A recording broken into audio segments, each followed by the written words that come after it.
išnaudojom progas, kurias turėjom, dar galėjom įmušti.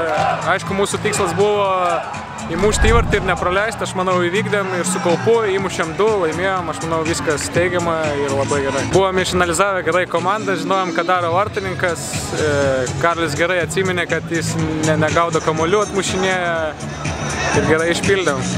Šaunuolis.